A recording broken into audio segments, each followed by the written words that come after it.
تو کراچی کے ایک میبل سیٹ کو پتا چلا کہ جس شاعر کے اشعار سن کے ہم سر ڈھونڈتے ہیں اور آنسو بہاتے ہیں اس کو کبھی وہاں آقا کریم کی بارگاہ میں حاضری کا موقع ہی نہیں ملا. تو اس نے کہا کہ چلو میں یہ سعادت حاصل کرتا ہوں اور ان کے لیے عمرے کا انتظام کر دیتا ہوں.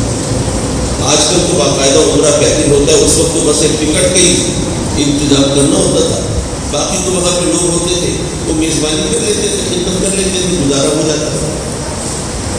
اب جب اس شاعر کو پتہ چلا کہ وہ سیٹ صاحب میرے لیے ٹکٹ وغیرہ کا انتظام کر رہے ہیں تو انہوں نے جا کے محنت کی کہ صحیح آپ مجھے تو بھیج رہے ہیں لیکن اگر میں ہو کے آ گیا تو میری بیوی کو کسی دے دیں گے، تو آپ مہربانی کریں اگر کرم فرمائیں ہم دونوں کو بھیج دیں گے تو آپ کا میں بے حد شکر گزار ہوں گا.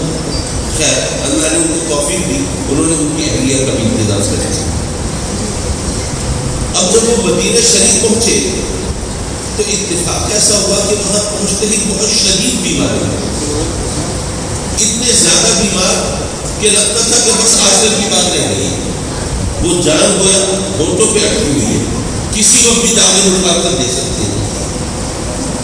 اب ایسی شدید بیماری کا عالم، تو ایسے میں وہ اپنی بیوی کو کہتے ہیں کہ اے نیک وقت میں کسی اور کو تو نہیں کہتا لیکن تجھے گواہ بنا کے رب کی بارگاہ میں عرض کرتا ہوں کہ مولا وہ تمام اشعار جن میں میں نے مدینے میں موت مانگی تھی وہ کسی آئندہ کی حاضری کے بارے میں تھے، پہلی حاضری کے بارے میں تو نہیں.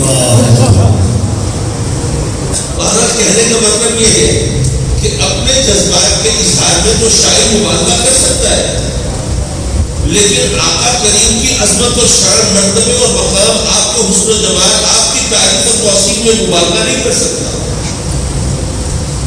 حضرت مکرم اعلیٰ حضرت رضی اللہ تعالیٰ عنہ کی شاعری ہمارے لیے گویا دلیل کی حیثیت رکھتی ہے، اس لیے کہ وہ صرف اشعار نہیں ہوتے، ان کی بنیاد قرآن و حدیث میں ہوتی ہے. اچھا یہاں ایک بات اور بھی کہنا چاہتا ہوں، چونکہ اعلیٰ حضرت کے اشعار کی بنیاد قرآن و حدیث میں ہے اس لیے ان کو ماننا ہو تو ایک علیحدہ بات ہے، لیکن ویسے اشعار کو تو عقیدے کی بنیاد بنانا درست نہیں ہوگا. لیکن حسان بن ثابت رضی اللہ تعالیٰ عنہ کے اشعار کو ہم اپنے عقیدے کی بنیاد بنا کے پیش کرتے ہیں. کیوں؟ وہ بھی تو ایک شاعر ہے اور ان کی اشعار ہے. یہاں پہ مجھے ایک بات یاد آئی، اس کی روشنی میں بات صحیح سمجھ میں آ جائے گی. ایک بار میرے والد گرامی رحمۃ اللہ علیہ درس حدیث دے رہے ہیں اور فرما رہے ہیں کہ اے لوگوں میرے آقا کریم حضور علیہ السلام اگر کوئی کام کرے یا کوئی بات ارشاد فرمائے تو وہ حدیث ہے، لیکن میرے آقا کریم کی شان یہ ہے کہ اگر وہ کوئی بات نہ کرے، سکوت اختیار فرمائے تو یہ بھی حدیث ہے. علماء تو جانتے ہیں لیکن عوام کی دلچسپی کے لیے بتاتا چلوں کہ یہ حدیث کیسے ہے. بات یہ ہے کہ میرے آقا کریم حضور علیہ السلام معیار حق ہے. کوئی بھی بات اگر غلط ہو اور آقا کریم کے سامنے کہی جائے تو سرکار صرف اس کی دلجوئی کے لیے تکلف اور خاموش نہیں رہیں گے.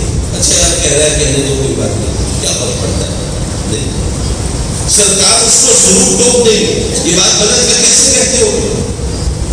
جو بات صحیح نہ ہو آقا کریم کی بارگاہ میں کہی جائے تو وہ آقا کریم یقیناً اس کو ٹوک دیں گے، روک دیں گے، منع فرمائیں گے. اگر کوئی کام کرنا جائز نہ ہو اور سرکار کی موجودگی میں کیا جائے تو سرکار کسی کا دل رکھنے کے لیے تکلفاً اس خاموشی اختیار نہیں کریں گے بلکہ اس کو روک دیں گے، منع کریں گے، تنبیہ کریں گے، سرزنش فرمائیں گے.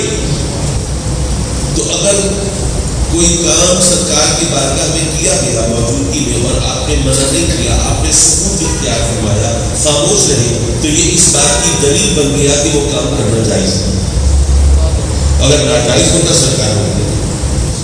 کوئی بات آقا کریم کے سامنے کہی گئی اور آقا کریم نے اس کی تردید نہیں فرمائی تو یہ بات اس بات کی دلیل ہے کہ وہ بات کہنا جائز ہے، وہ عقیدہ رکھنا درست ہے. ورنہ سرکار کبھی خاموش نہ رہتے اور اس کو ٹوک دیتے، منع فرما دیتے. اس کو علم حدیث کی اصطلاح کے مطابق حدیث تقریری کہتے ہیں. یہ حدیث تقریری ہے کہ آقا کریم کے سامنے ایک بات کہی گئی، آپ نے منع نہیں کیا، ثابت ہو گیا یہ بات کہنا جائز ہے. آپ کے سامنے کوئی کام کیا گیا، آپ نے منع نہیں کیا، یہ اس بات کی دلیل کہ وہ کام کرنا جائز ہے. یعنی حسان بن ثابت رضی اللہ تعالیٰ عنہ نے جو بھی اشعار کہے ہیں وہ آقا کریم نے اپنے سامنے منبر پہ کھڑے کر کے سنے ہیں. آقا کریم کی موجودگی میں وہ نعتیں پڑھی گئی ہیں، سرکار نے سماعت فرمائی ہے اور انہیں روکا نہیں ہے، ٹوکا نہیں ہے، منع نہیں کیا. اب وہ صرف ایک شاعر کے جذبات نہیں ہے، محض نعت نہیں ہے، وہ حدیث تقریری ہے. اس لیے وہ ہمارے عقیدے کی بنیاد بن سکتے ہیں.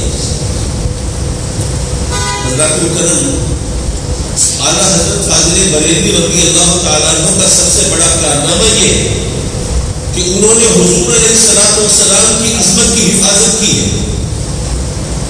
اچھا، یہاں پر کچھ لوگ یہ سوچتے ہیں، کہتے ہیں کہ آقا کریم کی عظمت کی حفاظت کا کام تو اللہ کا کام ہے، یہ ہم کیسے کر سکتے ہیں؟ کہ خامخواہ اعلیٰ حضرت کی عظمت اور شان بیان کرتے ہیں، فلاں کرتے ہیں، فلاں کرتے ہیں. میں عرض کروں گا کہ آج کل ہم اہل سنت کے اندر ایک بہت بڑی بے عملی چل رہی ہے. دراصل دو چیزوں کا میں اکٹھا جواب دینا چاہتا ہوں، اس لیے دوسری چیز کا بھی میں ذکر ساتھ ہی کر رہا ہوں. آج کل ماشاء اللہ سوشل میڈیا پر وہ غزوہ ہند کے حوالے سے بات چلائی جاتی ہے اور لوگ کہتے ہیں سبحان اللہ، آقا کریم حضور علیہ السلام کا فرمان غزوہ ہند برپا ہوگا اور اس میں جو ہندو ہوں گے وہ خائب خاسر ہوں گے، ناکام و نامراد ہوں گے، تباہ و برباد ہوں گے، مسلمانوں کو عروج ملے گا، فتح ملے گی. تو سبحان اللہ، آقا کریم کا فرمان تو غلط نہیں ہو سکتا، ہم اس وقت کی منتظر ہیں. اسی طرح حضرت سیدنا امام مہدی کے حوالے سے بات ہوتی کہ جب ان کا ظہور ہوگا تو دنیا میں مسلمانوں کا وہ پرچم بلند ہوگا، ان کو عروج ملے گا، ان کو فتح ملے گا، ان کو غلبہ ملے گا، ساری دنیا میں مسلمانوں کا بول بالا ہوگا اور وہ کافر، وہ خائب و خاسر ہوں گے، ناکام و نامراد ہوں گے، تباہ و برباد ہوں گے. یہ باتیں کر کے ہم تسلی دے دیتے ہیں. اگر صرف امید کے چراغ روشن کرنے کی بات ہو تو میں بھی ساتھ ہوں، لیکن سوال یہ ہے کہ غزوہ ہند تو یقیناً برپا ہوگا، آقا کریم کا فرمان ہے، غلط نہیں ہو سکتا، لیکن ہم نے اس غزوے کی تیاری کیا ہے. اب یہاں پر پھر کوئی سوال ہوتا ہے ہمیں تیاری کرنے کی کیا، سرکار کا فرمان ہے، پورا ہو گیا رہے گا. اس کو دراصل سمجھنے کی ضرورت ہے. میرے آقا کریم حضور علیہ السلام نے ہمیں جو تربیت دی ہے، جو سبق دیا ہے، میں جو بات کروں گا پوری دلیل کے ساتھ کروں گا انشاءاللہ العزیز. اس گفتگو کے بعد کم از کم اس قسم کے شکوک و شبہات پیدا نہیں ہوگا. ویسے میں ضمن یہ بات کرتا چلوں، یہ شاید علماء اپنے خطابات میں ذکر نہ کرتے ہوئے کیونکہ وہ قرآن اور حدیث کے حوالے سے بات کر جاتے ہیں، لیکن تاریخ کے پس منظر میں اور دیگر جو سوشیولوجی ہے اس کے پس منظر میں بات نہیں کرتے. اس وقت حضور علیہ السلام کے دور میں ایران اور روم کی جو فوجیں ہیں ان کی تو یونیفارم ہوتی ہوتی، لیکن عرب میں اب باقاعدہ کوئی ریاست ہی نہیں، باقاعدہ کوئی حکومت ہی نہیں تھی، تو وہاں پر فوجوں کا کوئی وردی پہننا اس کا کوئی رواج نہیں تھا. اور وہاں پر کوئی جنگی حکمت عملی بھی نہیں اپنائی جاتی تھی، یہ محنہ ہے، یہ محسرہ ہے، یہ قلب ہے، جناب اس سے پہلے آگے بڑھنا ہے، اس سے پیچھے ہٹنا ہے، یہ کرنا ہے، وہ کرنا ہے. نہیں، وہ عرب لوگ جو ہے وہ ہجوم کی صورت میں ان کی فوج ہمارا آور ہوتی تھی اور پھر پنچر ہو جاتا تھا، جو بھی ہونا ہوتا تھا ہو جاتا تھا. یہ ساری حکمت عملی آقا کریم حضور علیہ السلام نے ترتیب کی عرب کی سرزمین پر. اب جب لڑائی ہو رہی ہے، جنگ ہو رہی ہے، اب دونوں طرف عرب ہے، دونوں کا لباس ایک جیسا ہے، شکلیں بھی ایک جیسی، رنگ روپ بھی ایک جیسا ہے. اب وہ چونکہ گرد و غبار ہوتا ہے، صحرا ہے، تو لوگوں نے ڈھاٹے بھی باندھ دیے ہوئے، چہرے بھی چھپے ہوئے. اب ایسے میں جو شخص مقابلے میں آیا ہے پہچاننا مشکل، وہ قریبی عزیز ہو، دوست ہو، چلو اس کو تو پہچانتے ہیں، لیکن فوج کے اندر جو سینکڑوں ہزاروں لوگ ہوتے ہر ایک کو تو اس طرح پہچاننا ممکن نہیں. تو ہو سکتا ہے جس کو آپ ماننے لگے ہو وہ آپ کی اپنی فوج کا بندہ ہو.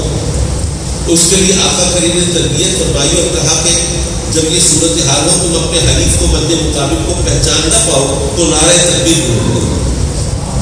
جواب